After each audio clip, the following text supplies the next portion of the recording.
Hello दोस्तों, स्वागत है आप सबका आपके अपने यूट्यूब चैनल पंख मोर में।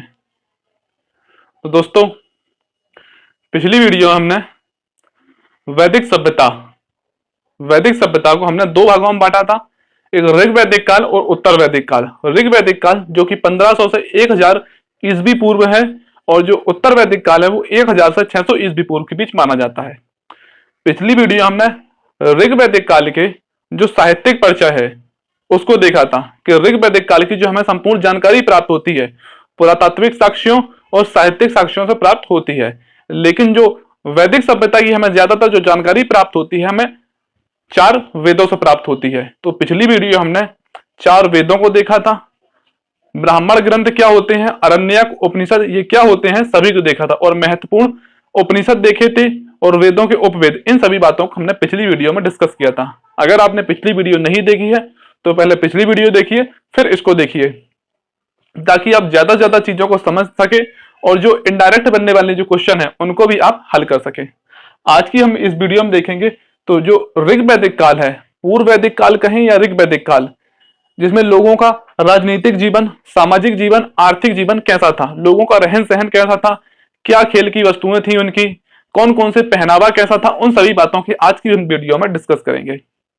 जो हमें ऋग वैदिक काल की जो जानकारी प्राप्त होती है पुरातात्विक साक्ष्यों और साहित्यिक साक्ष्यों से प्राप्त होती है। पुरातात्विक साक्ष्य कुछ ही है, जैसे कि एक बोगस कोई अभिलेख जो कि मध्य एशिया से प्राप्त हुआ है, जिसमें भारतीय कुछ देवी देवताओं के हमें नाम मिलते हैं और यह अंकन मिलता है कि जो आर्य भारत में आए थे, जिन्होंने वैदिक सभ्यता की बस्ती भारत में बसाई, वो मध्य एशिया से भारत में आए थे। एक जर्मन इतिहासकार है जिनका नाम है मैक्स मूलर। मैक्स मूलर ने वोगस कोई अभिलेख के आधार पर यह बताया है कि आर्य जो आए थे मध्य एशिया से भारत में आए थे और सर्वमान्य मत मैक्स मूलर का ही माना जाता है। तो चलिए दोस्तों, आज की इस वीडियो हम देखते हैं ऋग वैदिक काल का जो लोगों का राजनीतिक जीवन, जो प्रशासनिक व्यवस्था थी, आर्थिक जीवन कैसा था, उनकी प्रशासनिक व्यवस्था कैसी थी, इस वीडियो में हम देखेंगे। चलिए दोस्तों शुरू करते हैं।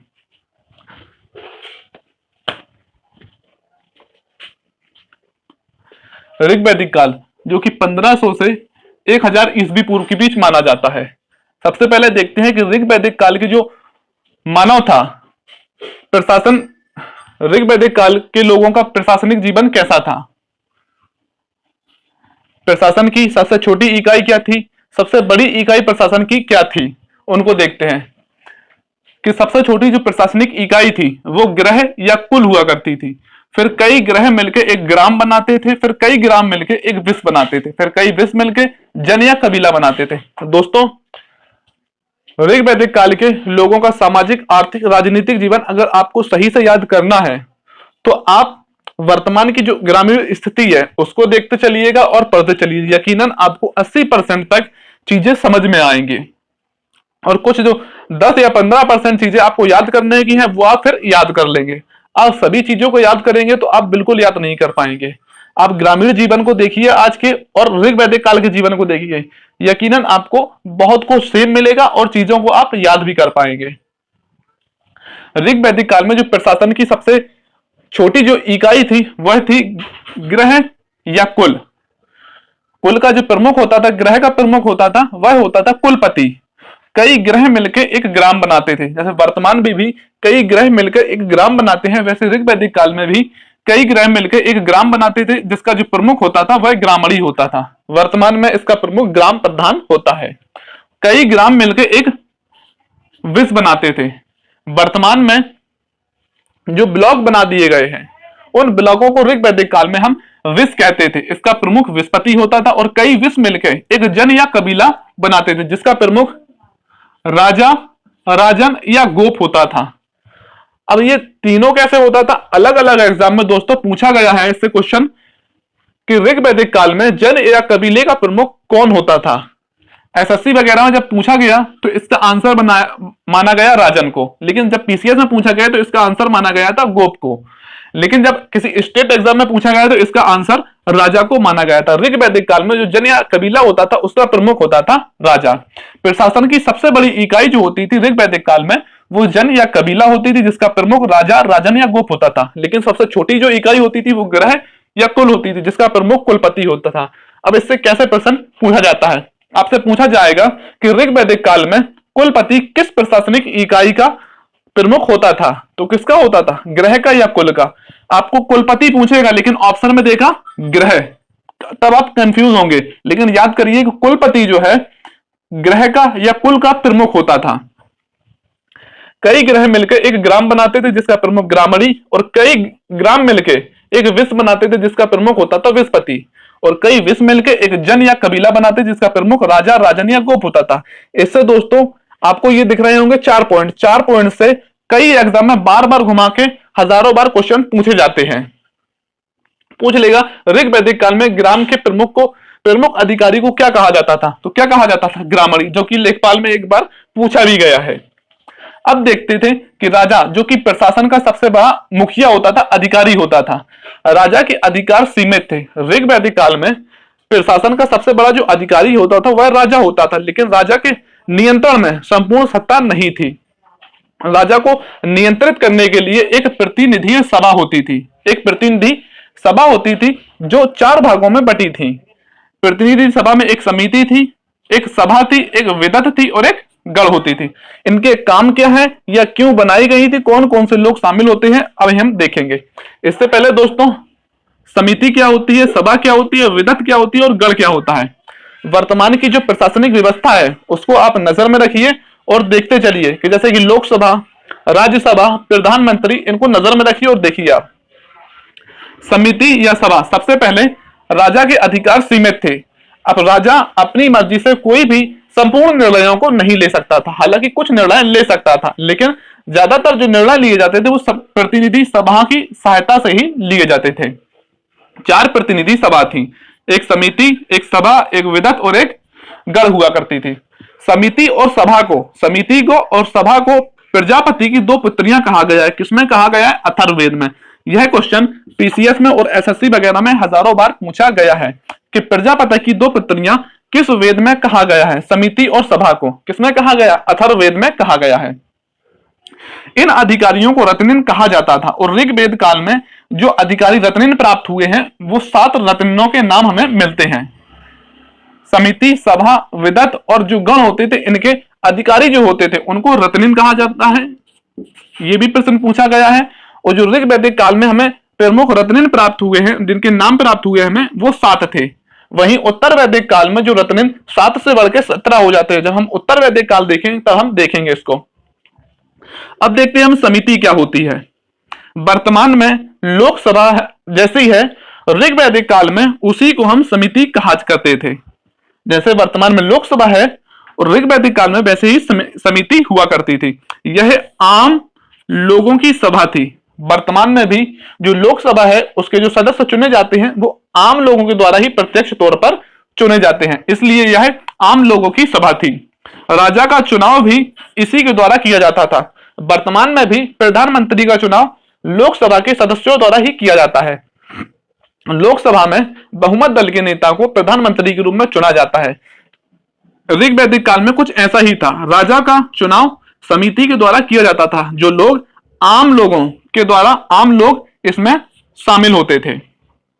इसका जो अध्यक्ष होता था वह होता था ईशान। वर्तमान में लोकसभा का जो अध्यक्ष होता है वह प्रधानमंत्री होता है, लेकिन उस टाइम पर ऋग्वैदिक काल में उसे क्या कहा जाता था? ईशान कहा जाता था। एक बार पीसीएस में यह पूछा गया है। अब देखते हैं हम सभा को। सभा क्या होती है? वर्तमान में जैसे राज्यसभा है, ऋग्वैदिक काल में उसी को हम सभा कहते थे। इसमें कुलीन या बड़े लोग शामिल हुआ करते थे। सेम ऐसा ही क्वेश्चन पूछा गया है, और ऐसे भी क्वेश्चन पूछा जाता है कि ऋग्वैदिक काल में सभा और वर्तमान में किसके समतुल्य है? तो ऋग्वैदिक काल में जो सभा है वर्तमान में राज्यसभा के समतुल्य है, और इसके जो सदस्य होते थे कुलीन और बड़े लोगों को इसमें शामिल किया जाता था। अब देखते हैं हम विदत। विदत क्या होती है? इसके ऊपर सामाजिक, धार्मिक और सैन्य कार्यों की जिम्मेदारी होती थी। विदत के ऊपर सामाजिक, धार्मिक और सैन्य कार्यों की जिम्मेदारी होती थी। उपज से संबंधित जो वितरण किया जाता था, और सैन्य में जो लूट का माल लोगों के द्वारा लूट के लाया जाता था उसका वितरण भी विदत द्वारा किया जाता था। विदत के प्रमुख कार्य थे सामाजिक, धार्मिक और सैन्य कार्यों की जिम्मेदारी। दूसरा इसका कार्य था उपज संबंधी वितरण। जो भी उपज होती थी उसका वितरण का कार्य भी विदत द्वारा किया जाता था, और सैन्य में जो लूट का माल हुआ करता था उसका भी बंटवारा विदत के द्वारा किया जाता है। फिर होती थी गण। गण का प्रमुख कार्य था समाज में शांति व्यवस्था बनाए रखना, और इसमें जो लोग शामिल होते थे उन्हीं लोगों को इसमें शामिल किया जाता था। अब हम देखते हैं कि प्रशासन में महत्वपूर्ण भूमिका निभाने वाले प्रमुख अधिकारियों को दोस्तों हम पढ़ते तो चले जाते हैं, लेकिन बार बार जो क्वेश्चन पूछे जाते हैं, प्रमुख पूछा जाता है कि पुरप किस अधिकारी को कहा जाता था। जब एग्जाम में क्वेश्चन बनता है तो हम नहीं कर पाते। मैं कोशिश करूंगा कि जहां पे ट्रिक्स लगेगी वहां पे ट्रिक्स लगा के आपको याद कराऊंगा, और आप खुद में भी वीडियो को एक बार देखिए, 2 बार देखिए, दोबारा में अपनी नोट्स बनाइए, और इनको एक वीडियो अगर मैं देता हूं तो एक वीडियो को याद करिए, फिर अगली वीडियो को, जब तक पहली वीडियो याद ना हो जाए तब तक अगली वीडियो को आप ना पढ़िए, या फिर पहली देख लिए आपने, दूसरी देखिए, लेकिन पहली वीडियो को आप रिवाइज करते रहिए। जीएस हमें रिवाइज से ही याद होगी, रटने से दोस्तों याद नहीं होगी। पहली बात तो मैं एक वीडियो अगर आपको देता हूं तो आप उस वीडियो को याद करिए, फिर दूसरी वीडियो को देखिए, और मैं अपने तरफ से पूरी कोशिश करता हूं दोस्तों कि आपको ज्यादा से ज्यादा मैं याद करा पाऊं, ज्यादा से ज्यादा सरल शब्दों में आपको समझा पाऊं। प्रमुख अधिकारी जो प्रशासन में महत्वपूर्ण भूमिका निभाते थे, जैसे कि सर्वाधिक जो सर्वश्रेष्ठ अधिकारी हुआ करता था उसे कहा जाता था पुरोहित। राजा अपने सभी कार्यों को पुरोहित की सहायता से ही, पुरोहित की सलाह से ही करता था। दूसरा प्रमुख अधिकारी होता था सेनापति, जो कि सेना का प्रमुख होता था। इसका एक अन्य नाम जो एग्जाम में पूछा जाता है उसे सेनेन भी कहा जाता था। पुरोहित नाम से ही स्पष्ट है दोस्तों कि पुरोहित जो कि एक बड़ा नाम है, पुरोहित सर्वश्रेष्ठ अधिकारी पुरोहित होता था। सेनापति इसके नाम से स्पष्ट है कि सेना का प्रमुख अधिकारी होता था। सेनेन भी आप याद रखेंगे, सेनेन और सेनापति। लेकिन पुरप किले का प्रधान अधिकारी होता था। पुरप को होता था, किले का प्रधान अधिकारी होता था। आप इसको कैसे याद रख सकते हैं? पुरप से आप याद रखिए कि पूरा यानी कि किला पूरा बन चुका है, पुरप से किला पूरा बन चुका है। एक अधिकारी होता था इस पर, जो कि गुप्तचर संस्था का प्रमुख होता था, या जनता की जो गतिविधियां की जा रही हैं वो राजा तक संपूर्ण गतिविधियों को एक गुप्तचर संस्था का अधिकारी होता था इस पर। फिर होता है बाजपति। गोचर भूमि का अधिकारी को हम क्या कहते थे? बाजपति। दोस्तों इन अधिकारियों के नाम हर एग्जाम में पीसीएस, स्पेशली पीसीएस वगैरह में बार बार पूछे जाते हैं, और ज्यादातर इनको बच्चों में कंफ्यूजन होती है, और एग्जामिनर जानबूझ के इन्हीं क्वेश्चनों को पूछता है। तो आप जैसे भी हो सके इनको याद करने की कोशिश करिए। सबसे पहले पुरोहित, जो कि सर्वश्रेष्ठ अधिकारी पुरोहित हुआ करता था। सेनापति, जो कि सेना का प्रमुख अधिकारी होता था। पुरप यानी किला पूरा बन चुका है, किले का प्रमुख अधिकारी होता था। इस्पस, जो कि एक गुप्तचर संस्था का अधिकारी होता था इस्पस। फिर देखते हैं बाजपति गोचर भूमि का अधिकारी होता था बाजपति। उग्र, अपराधियों को पकड़ने वाला जो प्रमुख अधिकारी था उसे कहा जाता उग्र। अब इसको कैसे याद रखेंगे कि उग्र से मतलब उग्रवादी। जो लोग उग्रवादी हैं वो अपराधी की श्रेणी में ही आते हैं। महिषी जो होती थी, राजा की पत्नी को महिषी कहा जाता था। कई बार यह प्रश्न भी पूछा गया है कि महिषी किसे कहा जाता था? राजा की पत्नी को महिषी कहा जाता था। फिर एक प्रमुख अधिकारी होता था संग्रहीता, जिसे कोषा अध्यक्ष कहा जाता है। संग्रहीता आप कैसे याद रख सकते हैं? संग्रह करने वाला, यानी कि धन को एकत्रित करने वाला को होता है कोषाध्यक्ष होता है। एक अधिकारी होता था भागदौड़, जिसका प्रमुख कार्य जो था वो टैक्स का एकत्रण करना। इसको कैसे याद रख सकते हैं कि टैक्स का कैसे एकत्रित करते हैं हम? भागदौड़ यानी कि भाग दौड़ के हम टैक्स को एकत्रित करते हैं। सबसे पहले हमने देखा लोगों को राजनीतिक जीवन, प्रशासनिक व्यवस्था कैसी थी, प्रशासन में कौन कौन से पार्ट थे, और प्रमुख अधिकारी जो प्रशासन में महत्वपूर्ण भूमिका निभाते थे। अब देखते हैं हम लोगों का सामाजिक जीवन। समाज समतावादी समाज था। जैसे कि हमें सिंधु घाटी सभ्यता में समतावादी समाज देखने को मिलता है, ऋग वैदिक काल में भी हमें समतावादी समाज ही देखने को मिलता है। लेकिन उत्तर वैदिक काल में धर्म में ज्यादातर जो आडंबर आने शुरू होते हैं वह उत्तर वैदिक काल में ही आने शुरू होते हैं, जिससे मानव का जो ध्यान है समतावादी को छोड़कर जात पात में, यानी ब्राह्मण, क्षत्रिय, वैश्य और शूद्र जो व्यवस्था थी ऋग वैदिक काल में जो कर्म आधारित थी, वही उत्तर वैदिक काल में जाति आधारित होना शुरू हो जाती है। समाज कैसा था? समतावादी समाज था। ऋग वैदिक काल में वर्ण व्यवस्था कर्म पर आधारित होती थी। वर्ण व्यवस्था कर्म पर आधारित होती थी। और ऋग्वेद के 10वें मंडल में पहली बार शूद्रों का वर्णन किया गया है। और वर्ण व्यवस्था का वर्णन भी ऋग्वेद के 10वें मंडल में किया गया है। यह पिछली वीडियो में मैंने बताया, जब वेदों को पढ़ाया तो मैंने दोस्तों वेदों को डिटेल में पढ़ाया ताकि आप वेदों से कोई भी क्वेश्चन जो बने आपसे ना छूटे। ऋग्वेद के 10वें मंडल में वर्ण व्यवस्था का वर्णन किया गया है और पहली बार जो शूद्र का वर्णन मिलता है वो ऋग्वेद के 10वें मंडल में ही मिलता है। जो ऋग्वैदिक कालीन समाज था पितृ सत्तात्मक समाज था। कैसा था? पितृ सत्तात्मक सामाजिक व्यवस्था थी। सिंधु घाटी सभ्यता में कैसी सामाजिक व्यवस्था थी? आप कमेंट्स में बताइए, मातृ सत्तात्मक थी या पितृ सत्तात्मक थी? ऋग्वैदिक काल में जो समाज था पितृ सत्तात्मक सामाजिक व्यवस्था थी। वर्तमान में कैसी है? वर्तमान में भी पितृ सत्तात्मक सामाजिक व्यवस्था है। एक बार पीसीएस में क्वेश्चन पूछा गया था कि क्या ऋग्वैदिक काल में दास प्रथा थी? हाँ, ऋग्वैदिक काल में दास प्रथा थी परंतु कम प्रचलित थी। बिल्कुल सेम टू सेम क्वेश्चन पूछा गया था। दो ऑप्शन दिए गए आपको, दास प्रथा थी तो हाँ ठीक है, पहला ऑप्शन ठीक है। दूसरा ऑप्शन दिया गया था परंतु कम प्रचलित थी। हाँ, दूसरा ऑप्शन भी ठीक है, परंतु कम प्रचलित थी, लेकिन दास प्रथा थी। अब देखते हैं ऋग्वैदिक काल में जो परिवार था वो कैसा था। ऋग्वैदिक काल में संयुक्त परिवार था। वर्तमान में कैसा है? वर्तमान में संयुक्त परिवार नहीं है। वर्तमान में एकल परिवार की जो प्रथा है ज्यादा प्रचलित हो रही है। संयुक्त परिवार अब तो विघटित हो रहा है। संयुक्त परिवार कहीं कहीं ग्रामीण क्षेत्रों में हमें देखने को मिलते हैं। ऋग्वैदिक काल में जो परिवार हुआ करता था संयुक्त परिवार हुआ करता था। प्रमुख कार्य क्या था? पशुचारण। ऋग्वैदिक काल के जो लोग थे उनका प्रमुख व्यवसाय ही पशुपालन था, क्योंकि उस टाइम पे लोहे की खोज नहीं हुई थी। उत्तर वैदिक काल में 1000 ईस्वी पूर्व के आसपास लोहे की खोज होती है और मानव का संपूर्ण जीवन लोहे की खोज से ही परिवर्तित हो जाता है। उत्तर वैदिक काल में इन सभी बातों को हम डिस्कस करेंगे। ये परिवार जो ऋग्वैदिक काल में था संयुक्त परिवार था और कार्य जो था पशुचारण कार्य लोगों का हुआ करता था। अब देखते हैं स्त्रियों की स्थिति। जब बात आती है ऋग्वैदिक काल में स्त्रियों की स्थिति की, तो स्थिति को आप याद रखेंगे कैसी थी? गुड थी। बस इसी शब्द को आप याद रखिए और चीजों को देखते रहिए। स्त्रियों की स्थिति कैसी थी? गुड थी। स्त्रियों को शिक्षा का अधिकार था। हाँ, शिक्षा का अधिकार था। स्त्रियां सभा में और विदत में भाग लेती थी। सभा में और विदत में भाग लेने का अधिकार स्त्रियों को था, लेकिन उत्तर वैदिक काल में स्त्रियों को सभा और विदत में भाग लेने का अधिकार नहीं रह जाता है। स्त्रियों को पुनर्विवाह का अधिकार था। जी, पुनर्विवाह का अधिकार था।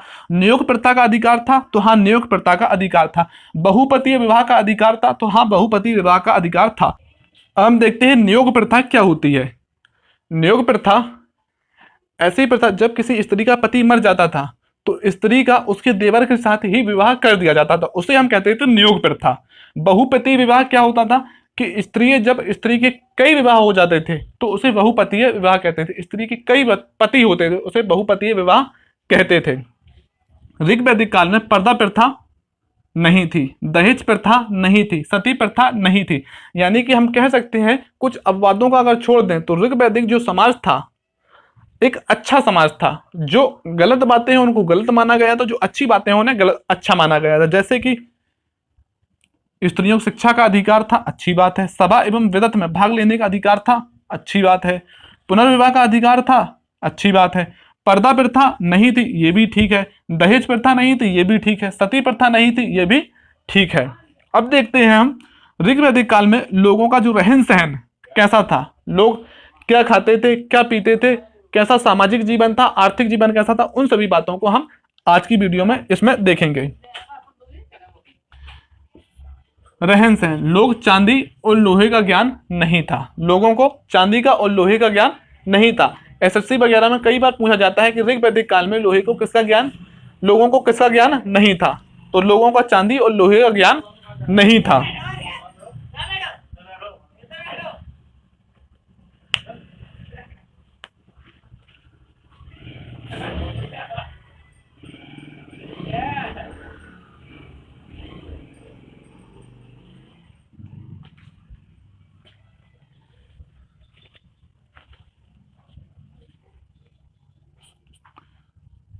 अब देखते हैं हम ऋग्वैदिक काल में जो लोग होते थे उनका रहन सहन कैसा था, कैसा खान पान था, कैसे वस्त्र पहनते थे, मनोरंजन के लिए किन वस्तुओं का उपयोग करते थे, उन सभी बातों को हम देखेंगे। ऋग्वैदिक काल के लोगों को चांदी का और लोहे का ज्ञान नहीं था। एसएससी वगैरह में कई बार पूछा जाता है कि ऋग्वैदिक काल के लोगों को किन चीजों का ज्ञान नहीं था। तो चांदी का और लोहे का ज्ञान नहीं था।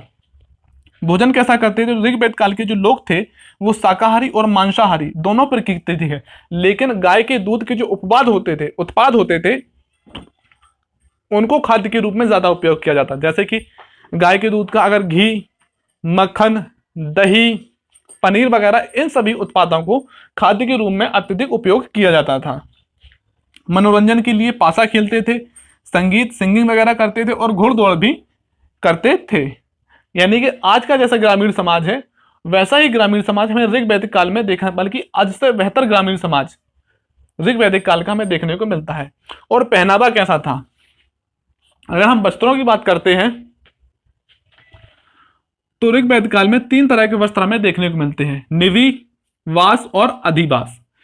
निवि जो कि शरीर के निचले हिस्से पर पहना जाता था, वास जो कि मध्य भाग में पहनते थे, अधिवास जो कि ऊपर से ओढ़ने वाला एक शाल के तरीके से वस्त्र होता था, उसे अधिवास कहा जाता था। पीसीएस वगैरह में दोस्तों कई बार रिपीटेड तौर पर पूछे जाता है कि निवि किसे कहा जाता था, ऋग्वैदिक काल में निवि किसे कहा जाता था? तो शरीर के जो निचले हिस्से में पहने जाने वाला जो वस्त्र होता था उसे निवि कहा जाता था, और वास क्या होता था? मध्य भाग में पहना जाने वाला जो भाग होता था उसे वास कहते थे। अधिवास जो कि शरीर के ऊपर ढकने वाला जो वस्त्र होता था, जो शॉल टाइप में, उसे अधिवास कहा जाता था। अब देखते हैं लोगों का आर्थिक जीवन कैसा था।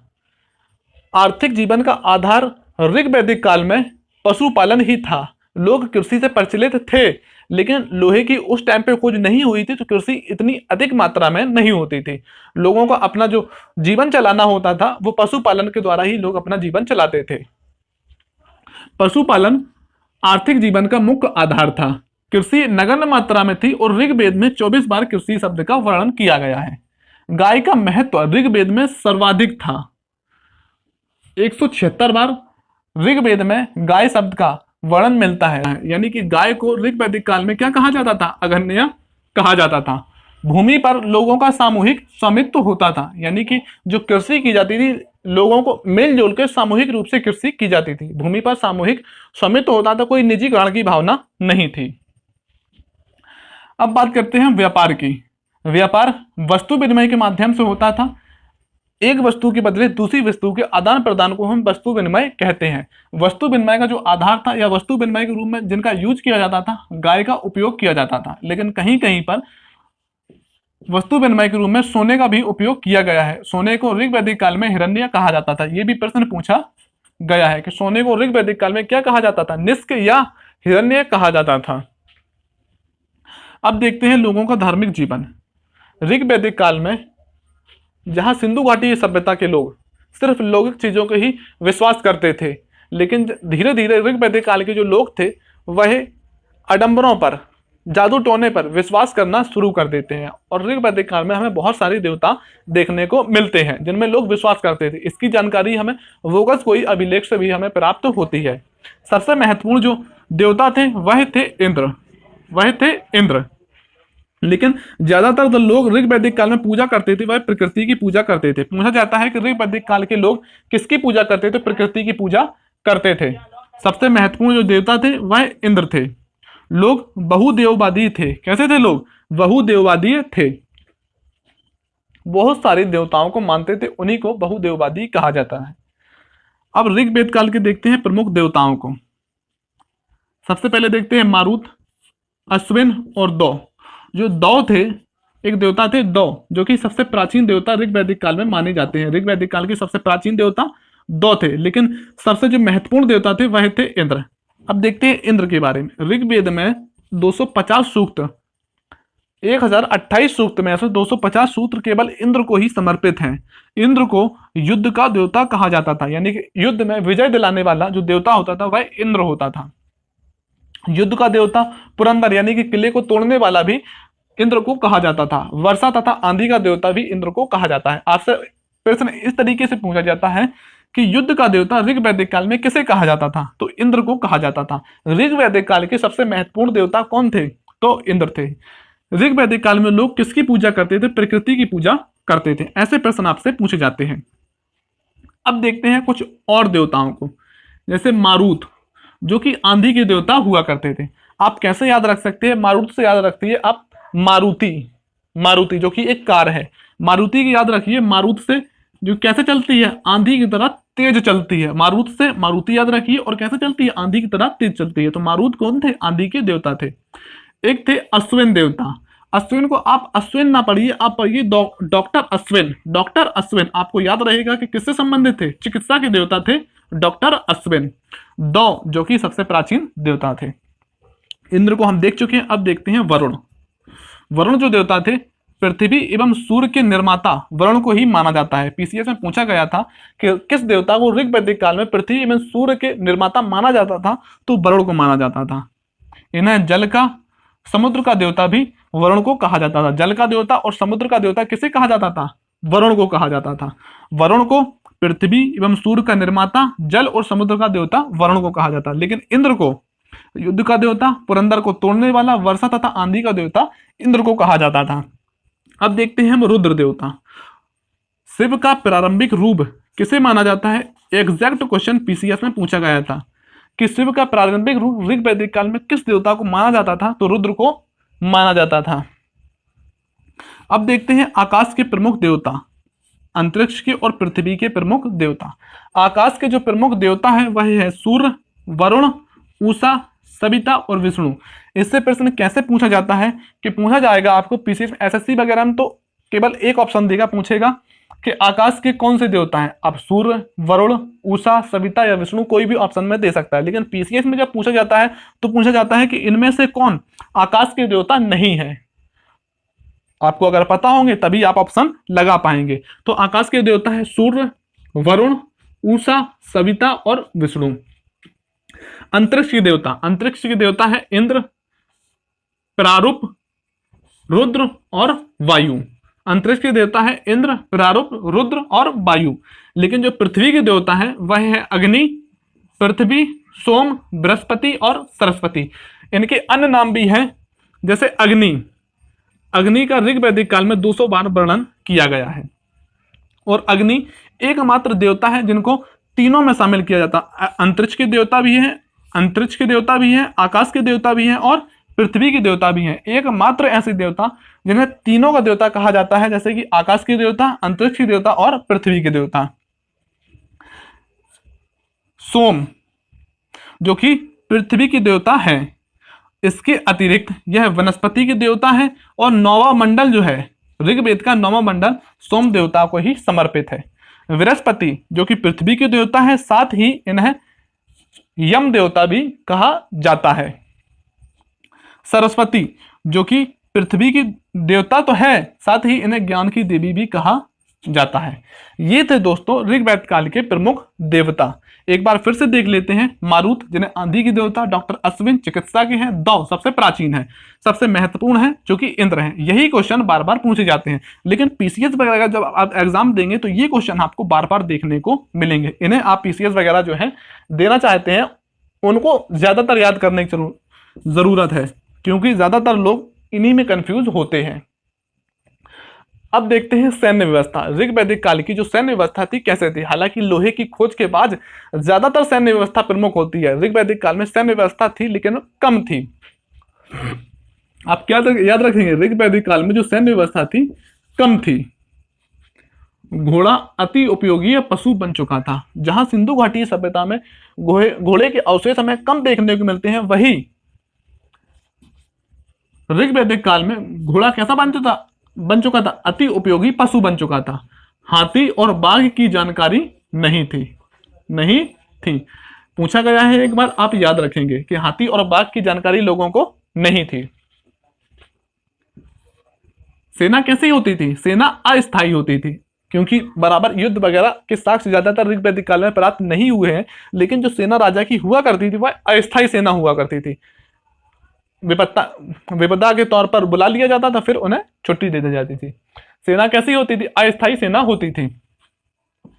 10 राग युद्ध, ये मैंने आपको ऋग्वेद के 7वें मंडल में भी पढ़ाया है। 10 राग युद्ध का वर्णन कितवें मंडल में है, 7वें मंडल में 10 राग युद्ध का वर्णन किया गया है। 10 राग युद्ध क्या है, राजा सुदास और 10 राजाओं के बीच पारोशणी, जिसे वर्तमान में रावी नदी कहा जाता है, के बीच युद्ध होता है, जिसमें राजा सुदास की विजय होती है।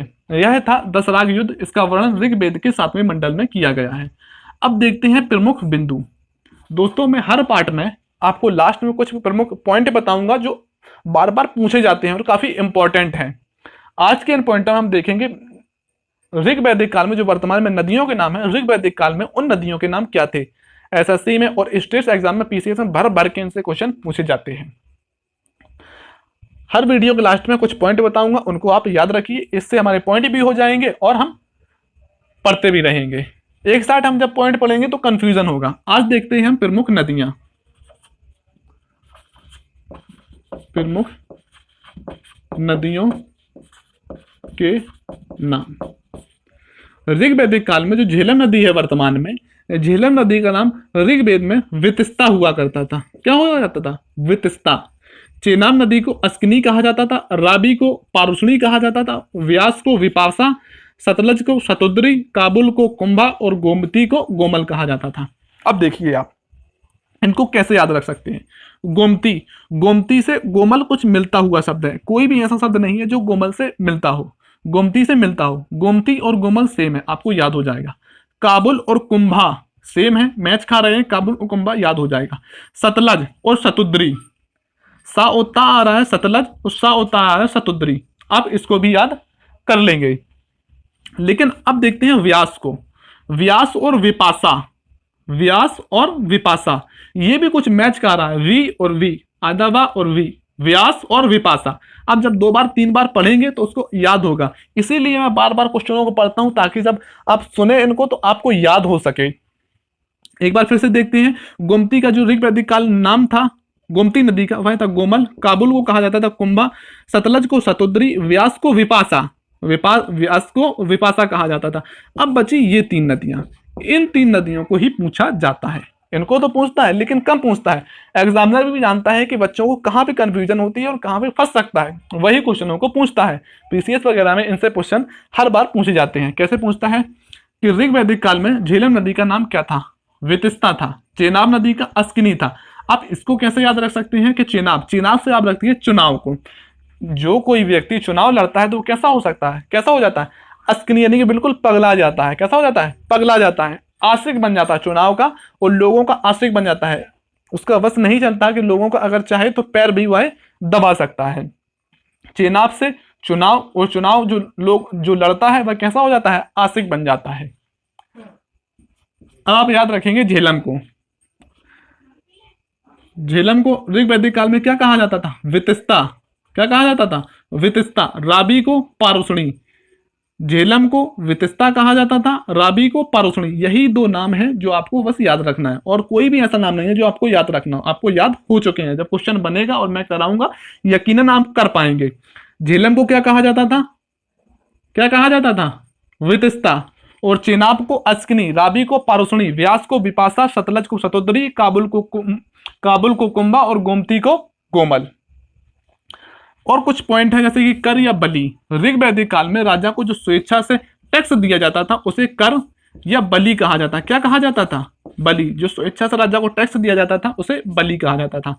जो कन्या जीवन भर विवाह नहीं करती थी उसे क्या कहा जाता था? अमाजू कहा जाता था। आप याद रखेंगे, कई बार पूछा गया है कि जो कन्या जीवन भर विवाह नहीं करती थी उसे अमाजू कहा जाता था। अब देख लेते हैं एक बार कि हमने आज की वीडियो में क्या पढ़ा है। सबसे पहले बताया ऋग्वैदिक काल में लोगों का राजनीतिक जीवन कैसा था, फिर शासन की सबसे छोटी इकाई, सबसे बड़ी इकाई क्या थी, जिनसे बार बार क्वेश्चन पूछे जाते हैं। फिर हमने कुछ प्रतिनिधि सभाएं देखी, क्या कार्य थे, कौन से व्यक्ति उसमें शामिल होते थे, और वर्तमान को भी प्रशासनिक जो व्यवस्था है उसको नजर में रख के हमने याद करने की कोशिश की। फिर हमने देखा प्रमुख अधिकारियों को, फिर हमने देखा लोगों का सामाजिक जीवन कैसा था, फिर हमने देखा स्त्रियों की स्त्रियों की स्थिति कैसी थी। स्त्रियों की स्थिति कैसी थी? गुड थी। एक ही शब्द याद रखना है आपको, कैसी थी? गुड थी। और जो अच्छी बातें थी वो ऋग्वैदिक काल में अधिकतर व्याप्त थी। फिर हमने देखा लोगों का आर्थिक जीवन, आर्थिक जीवन का जो मुख्य आधार था वह था पशुपालन। फिर हमने देखा व्यापार कैसा होता था? वस्तु विनिमय के माध्यम से, जिसका मुख्य आधार गाय को ही माना जाता है।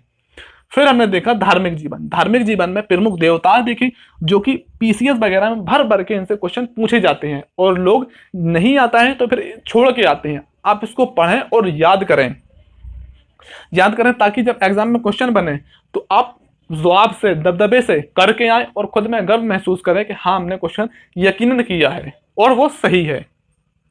फिर हमने देखा सैन्य व्यवस्था को, कि घोड़ा जहां सिंधु घाटी सभ्यता में कम ही अवशेष प्राप्त हुए थे, वहीं ऋग वैदिक काल में एक अति उपयोगी पशु बन चुका था।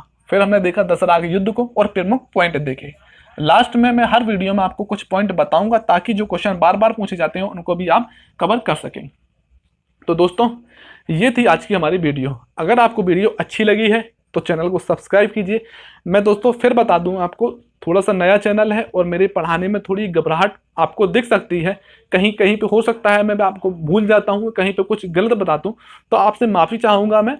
और जहाँ पे हो सकता है मेरी गलती हो, मैं ज़्यादातर गलतियों को देखता हूँ दोबारा, फिर आपको वीडियो प्रोवाइड कराता हूँ। फिर भी अगर कोई गलती रह जाती है तो आप कमेंट्स में बताइए और ज़्यादा से ज़्यादा दोस्तों सपोर्ट कीजिए ताकि हम ज़्यादा से ज़्यादा लोगों तक पहुँच सकें।